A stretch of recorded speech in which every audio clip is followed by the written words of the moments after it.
Two friends meet up to drink some beers and talk about past times. Not yesterday, but long ago, it's scandals, wars and crimes. From Stalin's reign to Prohibition, Tudors, Pompey, Bush and NASA's mission, Edison's bulk, Genghis Khan's rise to victory. Forget your old teacher, it's time for Pint-Sized History. Hi there, and welcome to the Pint-Sized History podcast. I'm Joe. And I'm Zack. And we're back for season 4, can you believe it? I actually had to double check myself because I was thinking, is it season 3 that we're on at this point? It's so hard to keep up, but we're now back for season 4 of the Pint-Sized History podcast, and boy, the episode's just getting bigger and bigger. Ain't that right, Zack? Yeah, I wasn't aware we've done an extra season, but I presume every time we have a break now, we are skipping a season ahead. So I guess we are in season 4. Yeah. And episode 1, not that I knew it, but episode 1 is an absolute corker. It's a heavy one. It is a really heavy one. And I'm Jewish, obviously. Mm-hmm. We're talking about the Holocaust, obviously. I'm Jewish. It's very close to my heart. It's very dear to me, the Holocaust. Those poor Germans and Poles and Russians. I actually believed you, and then you went down that route. Just the tragedy. The tragedy, the scale. The bloodshed. The scale. If you haven't, I bet there's so many people that haven't got that reference. It's a Succession reference. We've done it before in another episode. Yeah, I'm Jewish. This is tough for me. It's emotionally really true. When I was researching this, I cried quite a few times while researching it, which is like, I was really worried about speaking it because it feels easier when you're reading it than when you actually speak it. So if I do stumble at times, I hope you can bear with me and sympathize with and be compassionate for what's going to come. But it is a horrifying tale deep into like the worst element of the human psyche. Yeah. I'm sure a lot of you already know what the Holocaust is and what happens there, but that's where we're going today. I think we've kind of half joked throughout the previous seasons, going like, when are we going to do the Holocaust? Because it's going to happen eventually. Yeah. And here we are finally, going to get strapped in and get into a thick one as we learn a lot. But before we do get into all of that, before we talk about the Holocaust, we love beer. We've got a sponsor. That's right, beers. Don't forget to enjoy a nice beer as we talk about some really big, heavy things. Ain't that right? Hey, Auschwitz, Treblinka, Crepe Brewery. No, you can't. No. It's fine. Oh no, we've just been cancelled by our sponsor for that one. And if you do want to get your hands on a lovely crate lager or crate beer or soda cocktail, extra tasty. Go to cratebrewery.com and type in at checkout Pint-Size 15. They are bloody delicious. Just had a sip. Very nice. Absolutely. Okay. Right. So here we go. I think also just to address straight off the bat, there is obviously a genocide happening right now in the Middle East, and people listening to this might think, you're talking about the Holocaust, but there's a big genocide happening right now based on what leading international organizations who research genocide are saying. So, you're saying this, but, you got to cast an eye on that. Yeah. And I think that's kind of the problem for me, because I think you should be able to... Of course. You shouldn't have to... I think you said it yourself when we talked the other day. You said one genocide doesn't necessarily negate another genocide. I hate that argument. Really riles me up, because it just makes no sense. They're completely separate incidents. They're both atrocities. They're both awful. And, it's very difficult to talk about any of it, especially stuff that's happening right now, because it's so topical and it's so deep and it's so difficult to talk about these subjects and keep it at a level balance, try to keep as much emotion out of it and just explain how things should be, how people should be. But none of that takes away from being able to talk about history. The idea that you can't talk about history is ridiculous. If any way this puts down another atrocity that's happened, it's all disgusting. Whatever your thoughts might be on whatever's happening in the world right now, it's very clear that we're in a world where there is rising extremism, rising anti-Semitism, rising Islamophobia, hatred across different communities towards different people. So it feels, again, like a very good time to talk about it, just so we know about the dangers of extremism and how to combat that and make sure that this sort of thing never repeats itself. For all the benefits of the modern age, I do feel like social media is just the worst thing in the world when it comes to respecting other cultures and trying... it's all the bots. It's all the bots. It's just all of it. It's just how I am sure that in the very immediate aftermath of World War II, the phrase "never forget" felt so powerful. Never again. That never again, never forget, never again felt so powerful that people at the time thought, no, this is another level. People won't forget. People won't let this type of thing happen again, because now I think we've learned, for this is so raw. And the problem is that in the modern age we live in, it's just all that mindset is just being thrown out the window Yeah. in turn for hate. It's really depressing to see, to be honest. Over the next 2 parts, I'm going to try my best to set out what happened in the Holocaust, how it began, what elements incited it to happen, what it actually looked like logistically and operationally on the ground, what happened afterwards, and we'll recount some of the human stories along the way that really paint this like whole canvas of what this the Holocaust eventually came to be, because it's easy to get bogged down in the fact that the number is 6 million. That's how many Jews died during it. But there are very, very horrifying detailed tales of the people on the ground, which make it feel a lot more personal and a lot more interesting. And we know what the Holocaust was, and that was it was a plan for deportation of Jews that went awry, and it was like 280,000 Jews died, something like that. It wasn't that big a deal. Wait, are you trying to make a joke? I was confused. What are you talking about? It's the conspiracy theory. Oh. You don't know what it is? No. There's a massive conspiracy theory that there was only 200,000 Jews that died during the Holocaust. Really? Yeah. And is that the main one? It was just a plan to deport the Jews to Madagascar or something like that. And there was no, they just wanted to re-migrate all the Jews and not kill them. That's so poor. It's like, yeah, Nick Fuentes. 200,000 is still fucking loads. Like, as if it's like, oh, that makes it all right. No, the Nazis can't be that bad. You say it's loads, but it's also obviously tiny. It's like to the 5% of the actual number. Yeah, no, So I it's know. quite I'm trivial. obviously, but like 200,000 doesn't like put it down. Yeah. It's like, oh well, I mean, plenty of atrocities happen with 200,000. So really, it's not that big deal. Of course, it's a big deal. I don't worry, but I've been watching a lot of Nick Fuentes recently, just because That is worrying. Just because I'm quite left wing, obviously, as everyone knows who watches the podcast consistently, and I always think it's my duty to like sort of understand what the other side is talking about. I agree. And he gets asked about it a lot. And he is like a conspiracy theorist. And Nick he's Fuentes in is like an American. He's the worst. A podcaster, a YouTuber. Yeah, he's like he's he's one of those figure. He's one of those young Charlie Kirk type figures. Rage baiter. But he's like proper. He's much further to the right because he's like a white nationalist. Yeah, he's a white nationalist. And he's a Holocaust denier, is what you're saying. Yeah. Is he? Okay. Well, essentially, yeah. But then he got cornered by Piers Morgan. I don't know. I think it's. No. no. You don't Not Piers Morgan. You don't want to be like. So I think he's like. He's more of a rage baiter than he is like actually believing this stuff. Like he just says things to be controversial, but he has got some horrible views about women and black people. Anyway, it's an emotional topic, Joe, but it is Pint-Sized History still. So feel free. We will be drinking. We will be having some beers, and feel free to jump in with your natural charm and comedy wherever you feel like doing comedy. It. But do have some sense. God. Because you have got blonde hair and blue eyes. I do. And a lot of the perpetrators of this were blonde hair and blue eyed Aryans. I'm a pale Aryan sitting down, ready to get roasted by this Jew about the atrocities. Is it all about you, is it? Yes, How self-centered are you? It's 6 million people died and you're worried about how you're going to come off. This next few hours for me is going to be tough. This is going to be real tough. No, I'm joking. So let's go to the beginning, because it's not a Zack episode of Pint-Sized History if we don't cover the context and the background. So let's talk about the types of Jews that there are. You may not know this, but there are a number of types of Jews. So you have Ashkenazi, very good, with Nazi at the end, so kind of worrying a little bit. or just ironic. The Jews to the Jews. That's what the Holocaust was. Is that the phrase? That's the Illuminati side of it. Yeah, so you've got Sephardi Jews who are Iberian Jews, which is like Spaniards. Spanish, Portuguese. Mizrahis, which are like Middle Eastern Jews. They're the second most populous, Sephardi being the third most populous. And Ashkenazi Jews, who are the largest sect of Judaism. Jewish people lived across Europe and the rest of the world for thousands of years and faced persecution, anti-Semitism pretty much everywhere they've gone. A lot of that is down to the fact that we're seen as greedy and like money hungry. That's because we were the only people that were allowed to practice usury, which is lending money across the world. I find this so fascinating. It's like, that's why everyone, Black Death, the Jews had to like stay in their own communities because Christians can't handle money, basically. It's a sin. Which is so fucking bullshit because every Christian you've ever met was handling money. Catholic Church is the biggest it's criminal financier. The fucking cheek of us to start going like, no, it's against us. It's like, fuck off. There's so much corruption throughout our history. Anyway, it made sense for Jews to be the ones. But no, it made sense for them to be the ones that would be in control of the money, as it were, those that in the banking sector and whatever.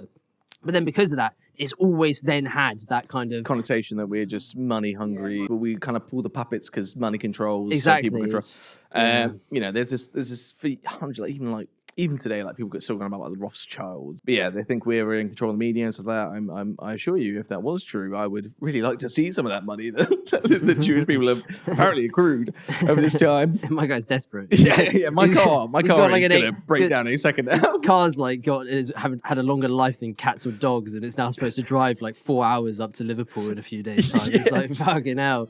It's on his last legs. Where that money at?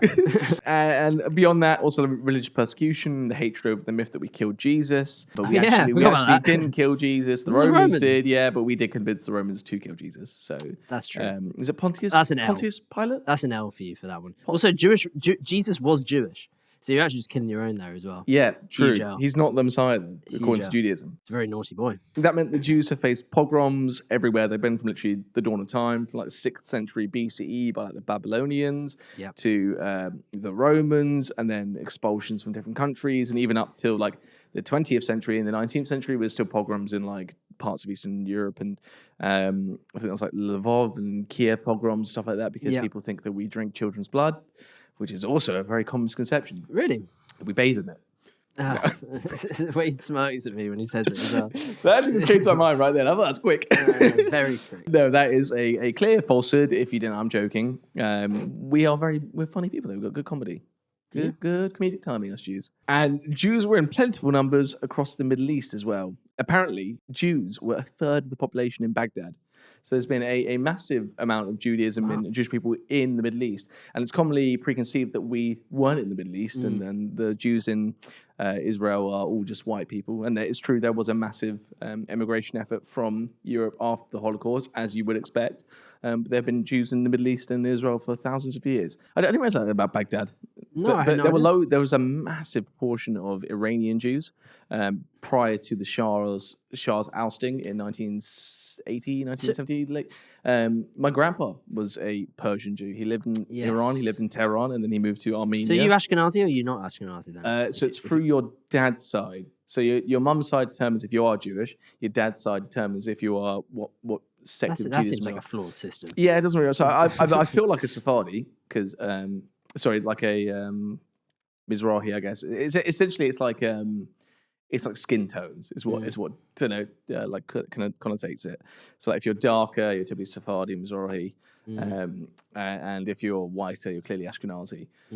So through my dad's side, I am Ashkenazi. My grandparents were born to first-generation immigrants from Belarus and Odessa in Ukraine and modern-day Belarus. And my mum's side are Persian Jews. So my grandpa was born in Persia. At the time, he was born in Tehran, and then he moved to Yerevan in Armenia, and then he moved to Austria, and he was in Austria during Anschluss.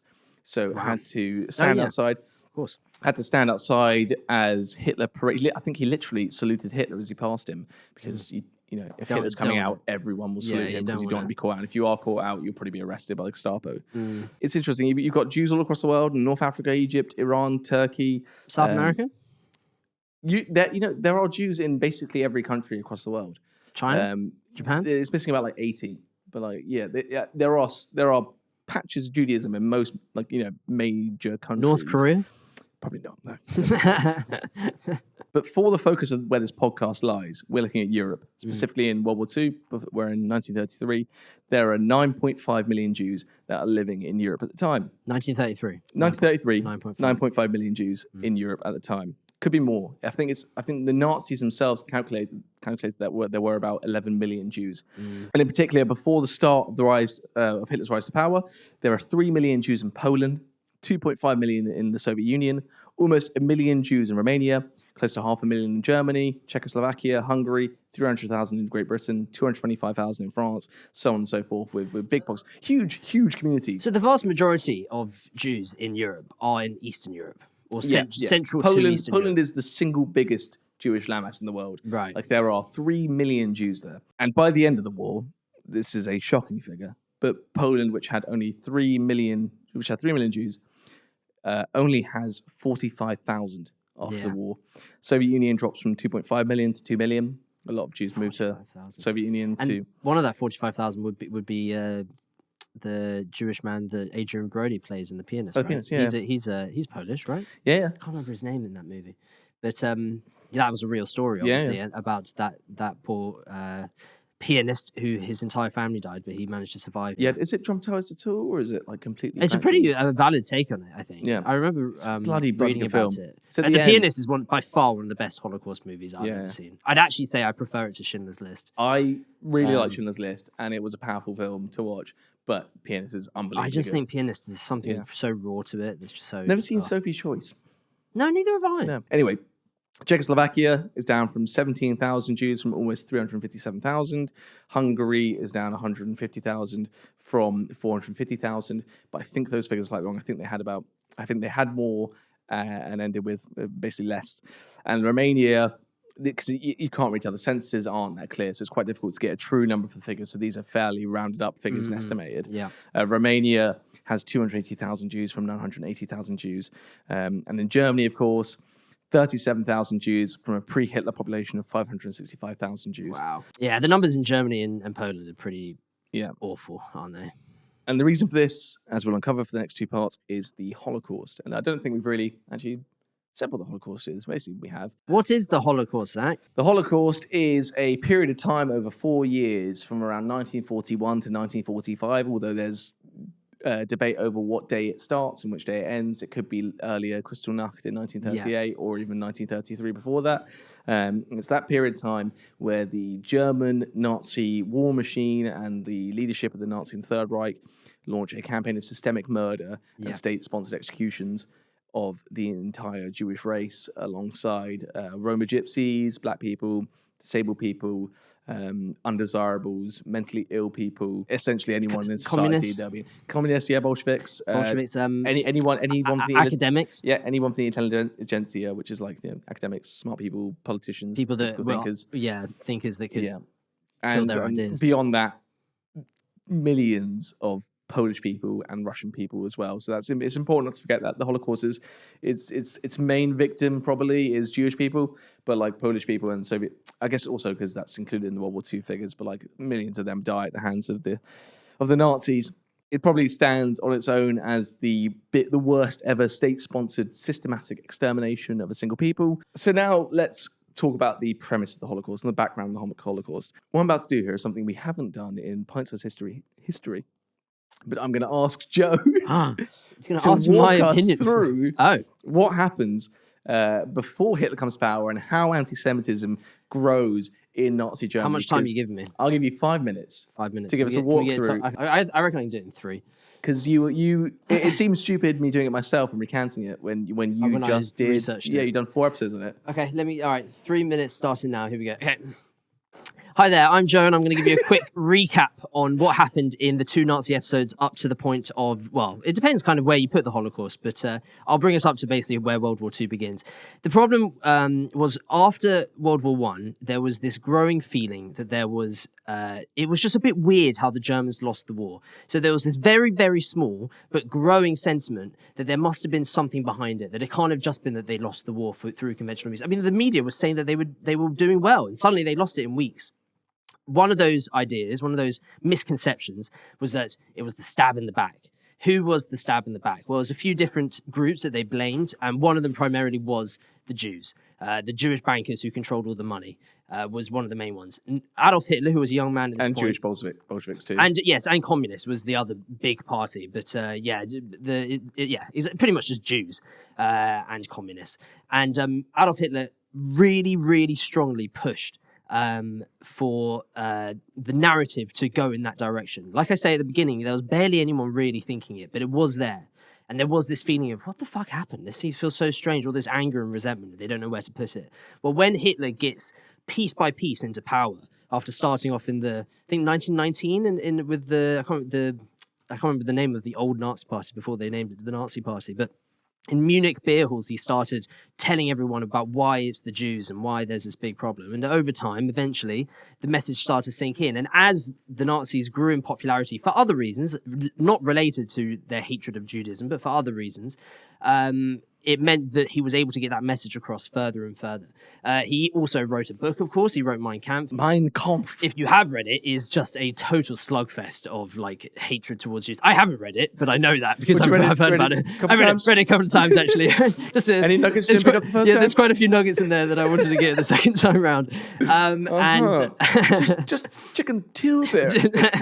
I love it. Go watch that clip in succession if you haven't. It's so good. And basically, he is a pure hater of Jews. He believes that they are the root cause of all evil, and he despises them. And it's this innate, passionate, evil hatred that he has that he's able, through a cult of personality, to bring through, firstly to his own Nazi party, eventually to his own supporters, and then enough. The thing is with any like government, any regime, any dictatorship, you don't need the whole population support. You just need to divide the population up enough that the people that believe you really believe you, and you have just enough power from them to then be able to silence everyone else. And once they do get into power in 1933, he starts piece by piece putting that together so that his supporters and the SS, the Gestapo, the SA are able to push everyone else away, silence them all, until they are basically the only party that can say anything. And from there, he pretty much has clean reign to do whatever he wants. At the beginning, he tried to silence Jewish shops, and the people of Germany were like, no, we like the Jews. We don't want to stop their shops. We're going to go in and go and buy their stuff anyway. Screw this. So it didn't work. A few years later, once he's had more time to implement it, now he's able to perform things like Kristallnacht, which is the Night of Broken Glass, which I imagine you're probably going to talk about a little bit in this. Yeah, a little bit, not too much. Not too much, but yeah, that's when I did the Nazi 2 episodes that we've done on the Nazis. That's the main stuff to do with the Jews. Is essentially this Hitler being able to build his own awful, passionate hate for the Jews into something that the whole country kind of rallies behind and believes, at least some people, not all, but some people. And then, there we go. I think something you're missing there. That was a great explanation. Thank you. Thank you very much, Joe. I think I was over 3 minutes. I think I did. It's fine. It's 3.5. I was hoping for 3. It's a terror state. Like, people are constantly in fear. The SS are roaming the streets, locking up political dissidents and opponents. So the only thought that's allowed is this anti-Jewish rhetoric now. Like, they are making sure that the only political thinking that's going out there is Nazi political thinking. Yeah, that's why you got to get rid of academics and free thinkers. You basically got to make it so that you're the only message. So people probably don't necessarily hate Jews, but are too scared to not hate them. Yeah, and that's what I mean. It doesn't matter. They don't need everyone to hate them. They need enough of the population to rally behind him so that the people that really disagree with the views either have to keep completely quiet or run away. You don't have any other choice. As part of that state-sponsored terror police service that Hitler set up, looking at trying to establish his control even further and enforce this hard rule of law he has over Germany, the SS, which are the elite paramilitary regime that are under the Gestapo and the Einsatzgruppen and under their command. They're not part of the army. They start setting up concentration camps across the country to house and imprison political opponents. And this is sort of the beginnings of the Holocaust. So I don't know if you know about a town called Dachau, Joe, but it's a town 10 miles north of Munich in Bavaria. I know that it's because I've heard of the Dachau concentration camp. Yes. You might know the name Joe better because your great-grandfather was one of the wardens there. You said that so quickly. Joe who? Joe, my great-grandfather Joe who? Your great-grandfather was a warden there. It was a joke because you have blonde hair and blue eyes. There's no rhyme or reason to that. There's no surname. If you'd said maybe like the joke was shit. The joke was shit. Mackensen-Strufel, your great grandfather Joseph Mackensen-Strufel. Then I might have been like, ha ha ha. Yeah. But okay. Well, you miss all the shots you don't take. It's here where Dachau was built, the first concentration camp to be built by the Nazis in a disused armament factory. Heinrich Himmler opens it in 1933 with the initial intent of quartering prisoners there. Has close proximity to Munich, where the Nazi Party had their headquarters. And following its opening, 200 prisoners have arrived from Landsberg and Stadelheim, with the potential to hold around 5,000 more people at a time. It's the first camp of its type to house political prisoners in order to, in the Nazis' words, restore calm to Germany. God, I heard that a bunch of times recently, haven't you? This camp existed all the way to the end of the war. It evolves considerably from the start. It starts in a very different way than it ends. There are many concentration camps across the country by this point, and this is sort of how Hitler exerts his political control through terror and fear. The prisoners' camp in Dachau is approximately 5 acres. There's an SS training school nearby of around 20 acres. And in 1934, Hitler begins to send Sturmabteilung members there. Do you know why he's sending those Sturmabteilung members there? The SA? Because he wants to get rid of them. Yeah, after Right. It's after the night of 1,000 cuts or some yeah, shit. Was yeah. it? 1,000. Der Nacht von Night langen of Messer. 1,000. Night of the Long Knives. Night of the Long Knives. Yeah. That's it. Where it's like one of the most famous purges. Yeah, and then 1935, the Nuremberg laws are passed, and Jehovah's Witnesses, homosexuals, immigrants sent to Dachau. Yeah. By 1937, the SS began utilizing the prisoners to extend the complex even further using slave labor. And then by 1938, after Kristallnacht, 11,000 Germans and Austrian Jews are sent there. That's why the Nuremberg laws are so important to telling the story, because up until that point, did you say it was 1935 or Yeah. before?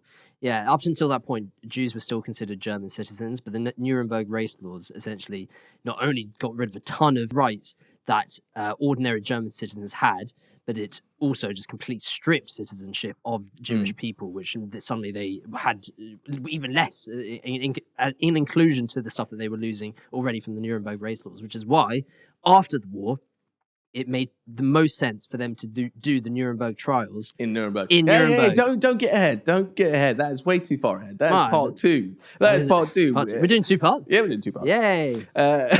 Well, sound more infused, will you? Yay! But that's what the concentration camp system is. It's set up to eliminate political opposition. Communists, social democrats, trade unionists, gays, black people, disabled people.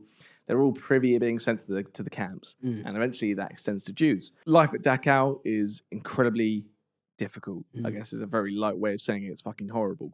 The commandant there, Theodor Eicke, introduced a system of brutal punishments and duty orders, with the SS ruling over the prisoners with tyranny.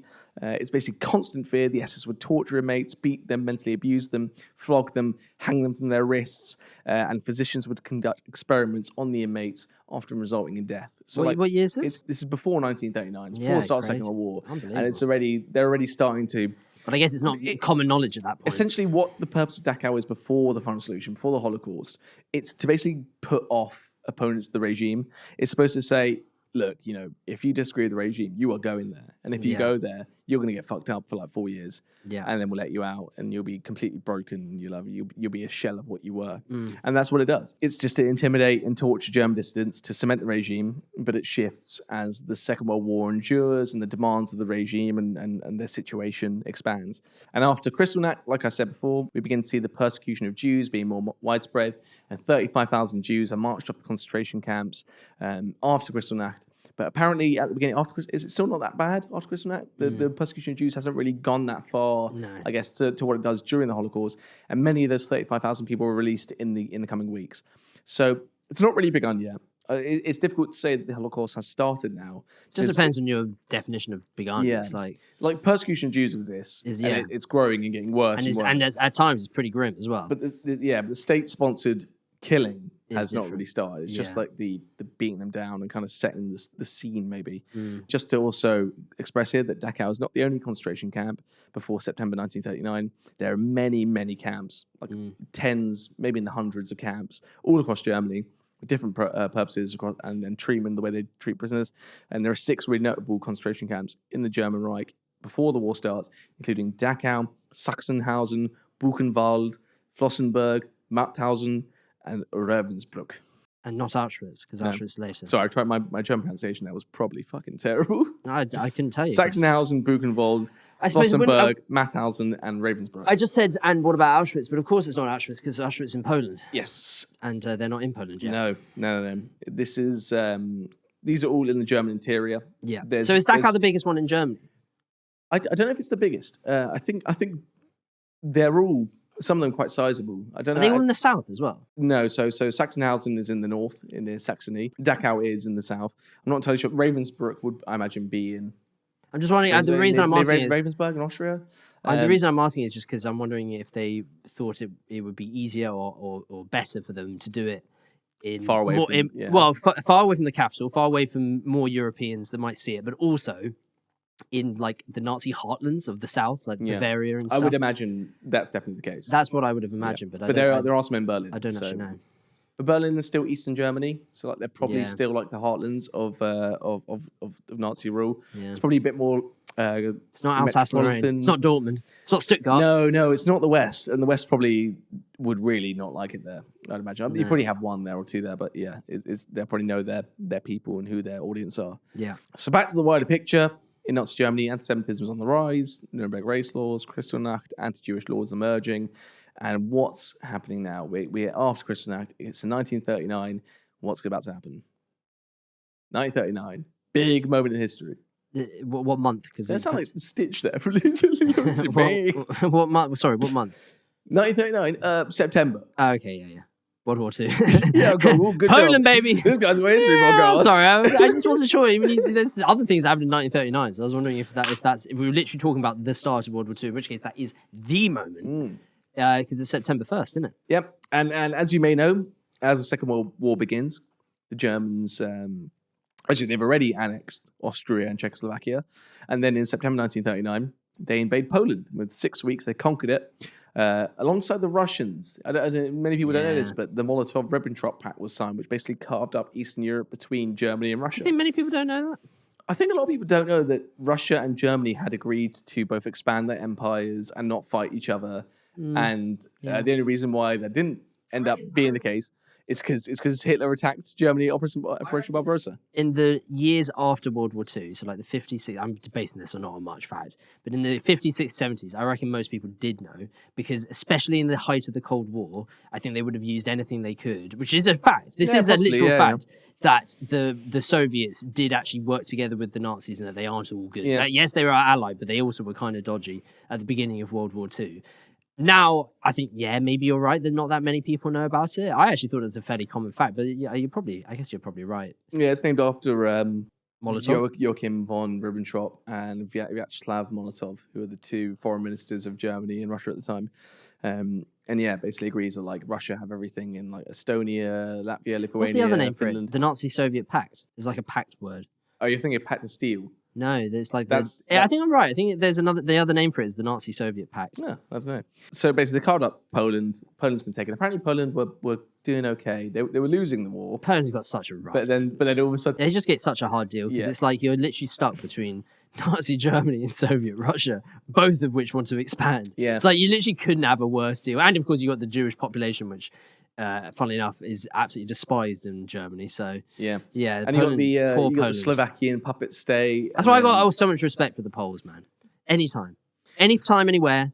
Literally, if you ever ask me, any time of day, any place, anywhere, do I respect the Poles? I will say yes, I fucking do. Yeah, because they're fucking class. So what happens when you invade a country with 3 million Jews in it, Joe? Do you mean when the Nazis invade your country? Yeah. When Germany invades Germany. When Poland, Germany invades your country, Jews. They very, very, very quickly want to separate the Jews from the rest of the population. Yes, but also nice. No. Come on. The main thing is that's a win for Joe. The main thing is the thing it says on the tin, which you have 3 million more Jews under your control. That too. That is the biggest thing. There are 3 million more Jews under Nazi-occupied rule now, which is a big problem for them ideologically, logistically, and administratively, because there will be somewhere they have to deal with those Jews. Also, after the invasion of Poland, it's the intelligentsia, the academics, the potential political opponents who were taken to all these new camps that are sprouting up in Poland, and become sort of the bulk of the forced labor needed to make the German war machine tug along. So you get 3 million more Jews under Nazi-occupied rule. So this basically facilitates a massive expansion of the concentration camp system in the East, because they need somewhere to house, place all these new Jewish people under their control.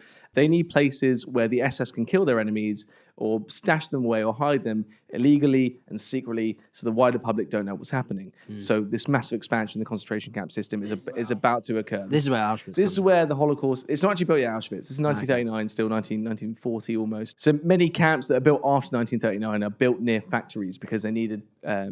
essentially, they'll use this massive amount of slave labor they generate from having Jews there under their control now, the intelligentsia, the academics, the political opponents that have come from Poland to be taken to those camps and fuel the German war machine through forced labor. So they build these camps near factories that are vital to the war effort. So new concentration camps that pop up will be the Brickwort at Neuengamme and Mauthausen, which is essentially a stone quarry. So they'll build these concentration camps on the sites where they can utilize this massive influx of people as slave labor. Yeah. So the German military-industrial complex massively benefits from the Holocaust. And on a smaller note, and a very, very sad note, IG Farben, which you might know of, it's a massive basically famous farmer superpower, I called it. In German. It's like a pharmaceutical, big farmer, basically. Oh, right. It's a farmer superpower. I thought you meant farmer as in like a farmer in a field. But you meant farmer. That'd be an angry superpower. Companies like RG Farben are massively benefiting from this, just from like, and it's going ahead a bit of time here, but IG Farben produced the Zyklon B, which is later used in the gas chambers. So there is just the point I'm trying to make here is that the German military-industrial complex this slave labor is a boon economically to them, and they get so much money and export so many vehicles and trains and different logistical equipment to these camps that are essentially used to facilitate the murder of 6 million Jews. So very quick. So is this very quickly after Poland's invaded that they've already got a ton of new slaves, essentially, and Jewish people that are now helping them build so much machinery and stuff that they're actually their technological gain, their manufacturing, their military is actually fucking flown through the roof purely because they've been able to. Yeah, there's different discussions as to the debate of the efficiency of slave labor. I don't think slave labor actually is very helpful. No, because they're underfed. That's what I thought. They're not productive at all. Yeah, that's what I because they haven't got any energy. And with this venture into the east and this kind of capture of different territories, these Polish Jews, these Russian Jews, which happens later, Soviet Jews, sorry, not Russian Jews. You get new camps popping up, so camps like Gusen, Neuengamme, Grossrossen, Natzweiler, Stutthof, Majdanek, Auschwitz, and also much later Treblinka. And these start popping up typically around like 1940, 1939. Do we have a number on total concentration camps? There are most likely around like hundreds of camps. And a lot of these camps have sub-camps as well. So Auschwitz, for example, has 40 sub-camps in just one part of Auschwitz. You have Auschwitz 1, Auschwitz 2, Auschwitz 3. And Auschwitz 3 has 40 sub-camps, and those 40 sub-camps are for slave labor. But we'll come to that in the next part. So there are most likely hundreds of camps, depending on scale and size. Yeah. You might have like a factory that's set up somewhere in Germany that needs some workers, and they'll set up a small factory near them and call it basically concentration camps in all but name. They'll be administered by the SS, who will be the garrison there. They'll patrol them and unfortunately later commit the atrocities that they go on to make. The slogan on most of the gates of these camps is Arbeit macht frei, which means... Arbeit is work. Yeah. Macht is butt. No, it's work will set you free. And this was basically the program of slave labor was called, it's like Verschung und Durch or something like that. I can't remember the name of it. But essentially means free. That's a bit fucking ominous. It's part of the program is like the program called by the Nazis is work till death. And the Nazis are also getting a huge influx of prisoners of war as well, but that's a bit later down the line. So let's step back a bit. We talked a little bit about the concentration camps and the war, and I think the influx of Jewish people that are coming into the Nazi regime. There's kind of a preceding part to the Holocaust, and that is a program called Action T4. The Nazis are looking at ways to systemically execute prisoners, and they decide on Action T4. The name T4 is an abbreviation of Tiergartenstrasse 4. But they've not come to the solution that they need to kill everyone yet. No, they know they're going to systemically exterminate Jews, and they start doing that very early on. But let me explain what this is first. Yeah. The Holocaust sort of begins because you have the Einsatzgruppen, who I'm going to talk about later, but they're basically a mobile walking death squad that follow behind the Wehrmacht, which is the German army.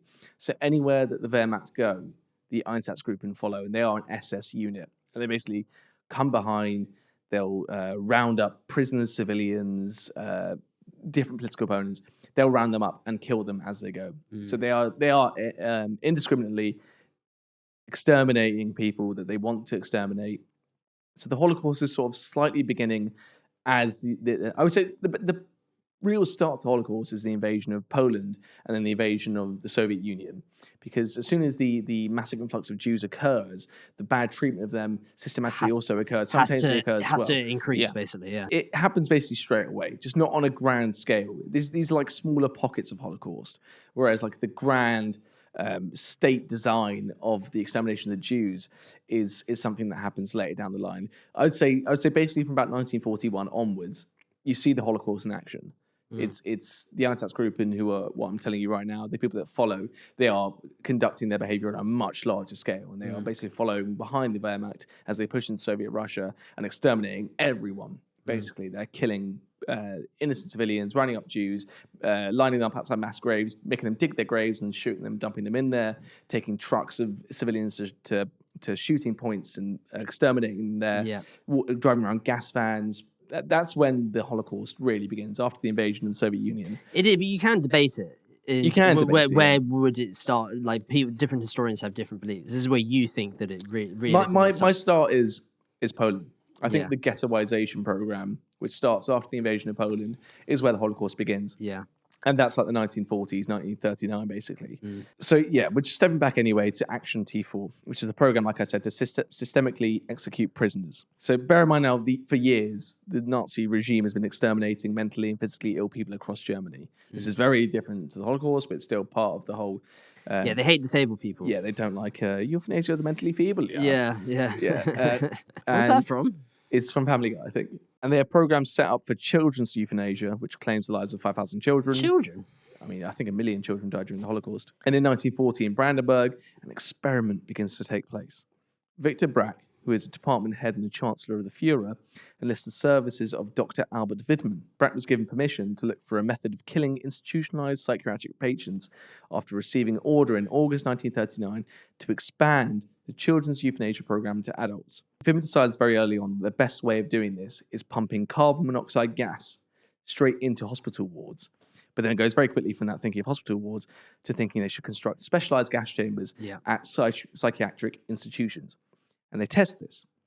And there's a testimony from Dr. August Becker, who was present at the test, to see if there was a way that they could do this with gases. So for the first gassing, about 18 to 20 people were led into the shower room. These are the words of Dr. August Becker, by the nursing staff. These men had to undress in an anteroom until they were completely naked. The doors were shut behind them. These people went quietly into the room and showed no signs of being upset. Dr. Widmann operated the gas. I could see through the peephole that after about a minute, the people would collapse and lay on the benches. Following the successful test, Brack said a few words. He expressed satisfaction with the test and reiterated that doctors alone should carry out this gassing. With that, the start in Brandenburg was considered a success.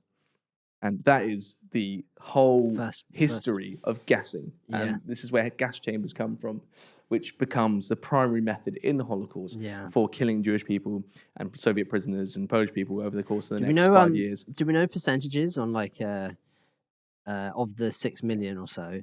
What percentage is gas chambers and what percentage is other methods? Yeah, so 2.7 million Jews are killed via gas chambers. Wow. It could be more because of gas vans. Yeah, but essentially half of the victims of the Holocaust are gas chamber victims. Wow. The rest is from liquidation of ghettos, and that could also be done through gas vans and other. It might be higher than that. It might be like more like 50, 60%. So I just imagine a lot is bullets, like surely.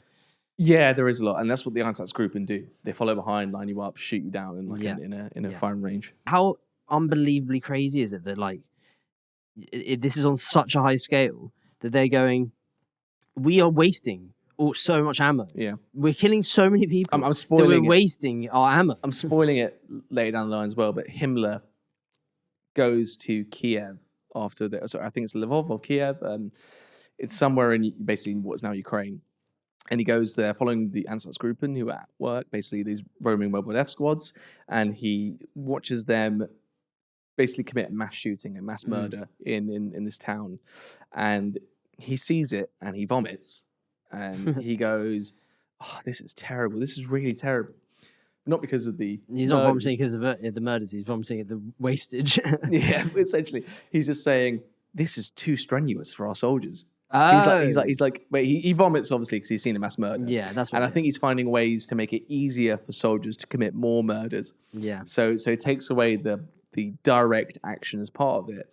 How ironic is that? It's like he's almost realizing the inhumanity. How awful it is. He's like, God, this is awful. I've just seen so many people die. Like, man, we can't make it. He's so close to go like, hold on a minute. Are we the baddies? Yeah, but no, instead he's going, no, what we need is to make sure no one sees this. That's so fucked up. What the actual fuck? And yeah, so after this, other institutions set up euthanasia, and this came alive with about 70,000 institutionalized patients in Action T4. And then Hitler gives a stop order to this program of killing institutionalized patients. in 1941. But it's not really a stop order. Doctors still do this in a more decentralized manner. It's just more local and not as state authorized. Right. But this is essentially the prelude for how mass murder will take place in the future. And back to the war now. The Second World War is kicking off. Nazis taking millions of Jews. The Einsatzgruppen are following behind and killing prisoners and looting from the countries they're taking, raping civilians too. That happens a lot. Shooting thousands of them. And ethnic Germans are resettling in Eastern Europe as this whole idea of Lebensraum is coming true, as hundreds of thousands of Poles are pushed to the occupation area. Germany set up this thing called the General Government, which is, or government, which is this area of Poland, a small section of it that is used to house all the Jews and all the people from around Poland that are pushed into these tiny areas. So 1.7 million Jews, I think, are taken after Poland's conquered into Nazi control, and they're put into ghettos. This plan of ghettoization happens. And you see huge concentration of Jews in places like the Warsaw Ghetto, Lodz Ghetto, Lublin Ghetto, I think Lvov as well.